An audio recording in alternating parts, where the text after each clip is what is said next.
Even after all of the euphoria of Sunday night's victory for the Minnesota Vikings, I would like to take a moment to do something that I generally wouldn't, and that's give some props to a member of the opposing team.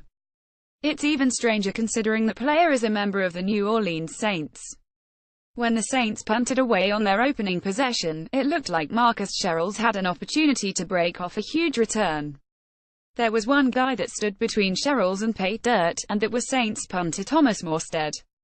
Morstead, rather than pulling an "ole" sort of move like many punters would, jumped on Sherels and dragged him down to the turf. And in the process, apparently, broke a rib. Now, it's not as though Morstead's day was done after that.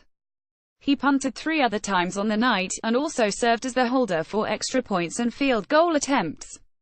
The big one for me, however, was at the end of the game. After the big pass from Case Keenum to Stephon Diggs, the officials ruled that the Vikings still had to attempt a conversion, but the Saints took their sweet time getting out onto the field so the Vikings could snap the ball and take a knee. When they finally got out there, who was leading his teammates out from the locker room to line up on the defensive side of the ball? Yep, it was Morstead.